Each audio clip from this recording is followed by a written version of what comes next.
دوستوں ابھی کچھ دن پہلے میں نے ایک ایسا پاکستانی ڈرامہ دیکھا ہے جس کا اثر کچھ ویکس تو رہنے والا ہے۔ یہ ڈرامہ ہے داستان، جو رضیہ بٹ کے ناول بانو پر مبنی ہے، جس کی کہانی اتنے اچھے انداز میں پیش کی گئی ہے کہ اس کی مثال نہیں ملتی، بلکہ اگر یوں کہا جائے کہ دل کو چیرنے والی ہے تو غلط نہیں ہوگا۔ کہانی شروع ہوتی ہے ایک شادی سے۔ رشیدہ بیگم ایک بیوہ ہیں اور ان کی بہن سریا کی شادی ہو رہی ہے۔ پھر دوسرا گھر دکھایا جاتا ہے جہاں پر سریا نے شادی کر کے جانا ہے۔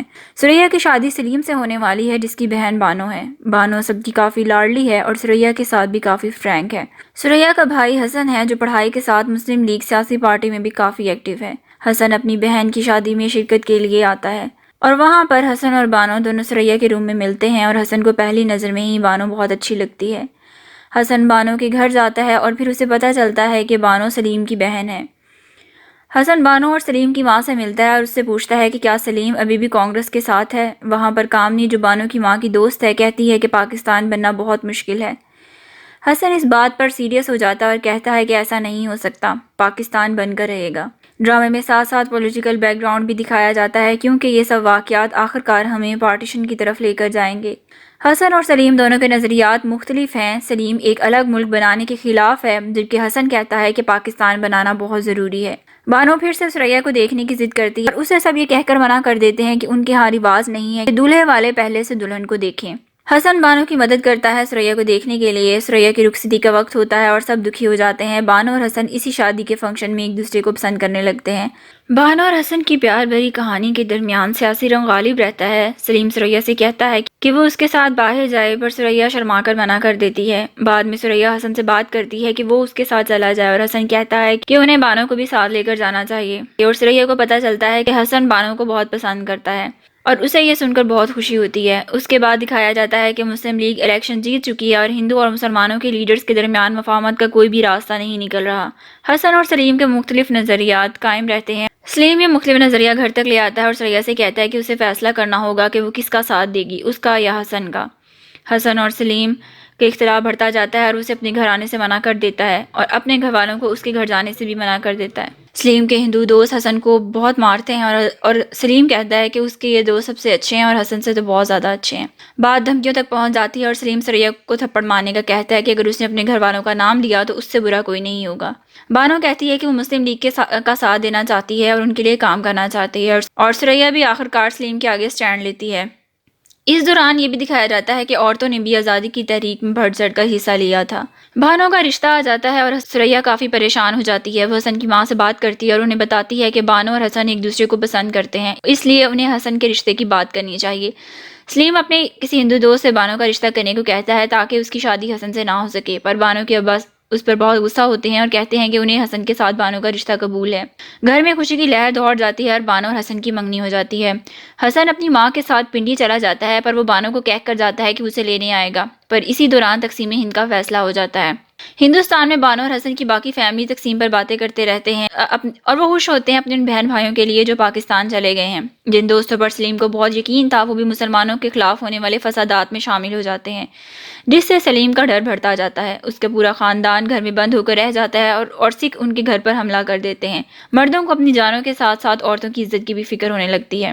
آخر ایک دن فسادی گھر میں گھس آتے ہیں اور عورتوں کو اٹھا اٹھا کر لے کر جانا شروع کر دیتے ہیں۔ کچھ اپنی بیٹیوں کو چھت سے دھکا دے دیتے ہیں۔ بانو کی ماں بھی اسے جان سے مارنے لگتی ہے پر اس کی ہمت نہیں پڑتی۔ وہ پھر سے کوشش کرتی ہے تو سلیم کا ہندو دوست پہنچ جاتا ہے اور وہ کہتا ہے کہ وہ کیا کرنے لگی ہے۔ بانو اگر سلیم کی بہن ہے تو اس کی بھی بہن ہے۔ سریا اور سلیم دونوں کو شہید کر دیا جاتا ہے۔ سریا پریگننٹ ہوتی ہے اور اس کا بچہ پیٹ میں ہی مار دیا جاتا ہے۔ سلیم کے وہی پرانے ہندو دوستوں میں سے ایک بانو کی عزت لوٹنے کی کوشش کرتا ہے بٹ اینڈ ٹائم پر دوسرا ہندو دوست انہیں بچا لیتا ہے۔ وہ کسی نہ کسی طرح بانو اور اس کی ماں کو ایک کیمپ تک پہنچانے میں کامیاب ہو جاتے ہیں۔ سب لوٹے پوٹے خاندان چل پڑتے ہیں پاکستان کی طرف، پر راستے میں پھر حملہ ہو جاتا ہے۔ حملے میں بانو کی ماں کو مار دیا جاتا ہے۔ وہاں سے حسن تک یہ خبر پہنچتی ہے کہ اس کے اور بانو کے پورے خاندان کو مار دیا گیا ہے۔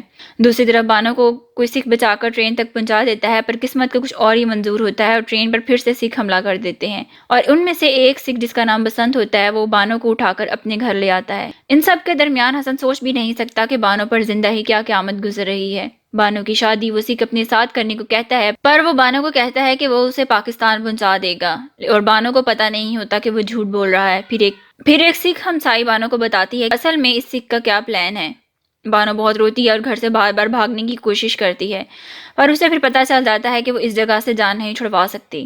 بانو اپنی شادی والے دن بھی بھاگنے کی کوشش کرتی ہے، پر بسنت اسے پکڑ لیتا ہے اور آخر کار بانو کی شادی بسنت سے ہو جاتی ہے۔ بیچاری بانو پاکستان زندہ باد کہتے کہتے مارے کھاتی رہتی ہے۔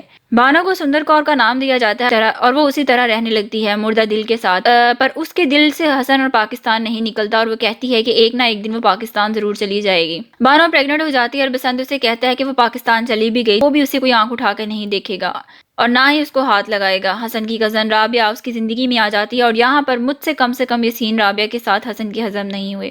جہاں ایک طرف بانو دن رات ایک نئی موت مرتی ہے، وہاں پر حسن اسے بھول کر موو آن کر جاتا ہے، بلکہ پہلی نظر میں ہی اسے رابعہ بہت پسند آ جاتی ہے۔ وہاں پر بسنت اپنے بیٹے کو چھت سے بچانے لگتا ہے تو خود چھت سے گر جاتا ہے اور مر جاتا ہے۔ بانو اس کی موت پر خوب جشن مناتی ہے کیونکہ اسے آزادی مل گئی۔ حسن کو رابعہ سے محبت ہو جاتی ہے اور ان کا رشتہ طے ہو جاتا ہے اور وہاں پر بانو پاکستان پہنچ جاتی ہے۔ حسن کو ایک خط ملتا ہے جس سے اسے پتہ چلتا ہے کہ بانو زندہ ہے اور پاکستان پہنچ گئی ہے۔ حسن بانو سے ملنے جاتا ہے اور اسے پتہ چلتا ہے کہ بانو کے ساتھ کیا کیا ہوا ہے اور وہ اپنے بیٹے کو بھی ساتھ لے کر آئی ہوتی ہے کیونکہ وہ اپنے بیٹے کو یہ دکھانا چاہتی ہے کہ پاکستان کتنی پاک سرزمین ہے۔ حسن کی ماں کا رویہ بانو سے صحیح نہیں ہوتا اور وہ حسن سے کہتی ہے کہ اسے بیٹی بنا کر تو رکھ لے گی پر بہو نہیں۔ بانو کو حسن اور رابعہ کے بارے میں پتہ چل جاتا ہے اور ساتھ یہ بھی کہ اس کے یہاں پر ہونے سے کوئی بھی خوش نہیں اور وہ گھر چھوڑ کر چلی جاتی ہے۔ بانو کا یہ بھرم بھی جلدی ٹوٹ جاتا ہے کہ پاکستان میں اچھے لوگ ہی رہتے ہوں گے۔ بانو پاکستان میں ایک برے انسان کی ہوس کا شکار ہونے لگتی ہے اور اسے سب پرانی باتیں پھر سے یاد آ جاتی ہیں کہ پہلے اس کے ساتھ کیا ہوا تھا اور وہ اس آدمی کو جان سے مار دیتی ہے۔ بانو آخری بار حسن کے پاس پہنچتی ہے جہاں پر اس کی اور رابعہ کی شادی ہو رہی ہوتی ہے۔ بانو آخر میں پاگل ہو جاتی ہے اور ڈرامہ اس کے پاکستان زندہ باد کہتے کہتے ختم ہو جاتا ہے۔ پارٹیشن کے باقی واقعات ایک طرف پر یہ بات سچ ہے کہ جنگ میں سب سے زیادہ نقصان عورتوں کا ہوتا ہے اور ہوس کا نشانہ بناتے ہوئے نہ کوئی رشتہ دیکھتا ہے اور نہ مذہب۔ جانور ہر مذہب ہی ہوتے ہیں اور عورت کہیں بھی محفوظ نہیں ہوتی۔ دوسری بات جو میرے لیے کم سے کم تکلیف کا باعث بنی ہے کہ حسن بانو کو بھول کر اتنی جلدی موو آن کر جاتا ہے اور اگر اس کی رابعہ سے ارینج میرج ہو رہی ہوتی یا وہ رابعہ سے ارینج میرج کے لیے راضی ہوتا تو پھر بھی اور بات تھی، یا پھر شادی کے بعد اگر اسے رابعہ سے محبت ہو جاتی تو بھی اور بات تھی، پر اسے جس طرح بانو سے پہلی نظر میں پیار ہوا اسی طرح رابعہ سے بھی پہلی نظر میں ہی پیار ہو جاتا ہے۔ حسن کی ماں بانو کو یہ سوچ کر بھی قبول نہیں کرتی کہ اس کے پورے خاندان میں سے صرف وہی بچی ہے اور نہ یہ سوچ کر کہ جب وہ بیمار تھی ہندوستان میں تو اس نے ہی اس کی کتنی خدمت کی تھی۔ ڈرامے میں صرف بانو ہی تھی جس نے سب کچھ برداشت کیا اور جس کا تصور کرنے سے ہی رونگٹے کھڑے ہو جاتے ہیں اور آخر میں بانو کو وہ بھی نہ مل سکا جس کی امید پر وہ اب تک زندہ تھی۔ ڈرامے کی کہانی اتنی کمال ہے کہ اس کی مثال نہیں ملتی، خاص طور پر سنم بلوچ جنہوں نے بانو کا کردار نبھایا ہے، ان کی جتنی بھی تعریف کی جائے اور ان کو جتنے بھی ایوارڈ دیے جاتے اس پرفارمنس کے لیے کم تھے۔ ڈرامہ کسی بھی کمزور دل کے لیے بالکل نہیں ہے اور یہ آپ کو اتنا رلائے گا کہ آپ اس کے صدمے سے باہر نہیں آ سکتے۔ امید ہے آپ کو آج کی کہانی پسند آئی ہوگی۔ یہ ڈرامہ آپ ہم ٹی وی پر دیکھ سکتے ہیں۔ آج کے لیے بس اتنا ہی۔ اللہ حافظ۔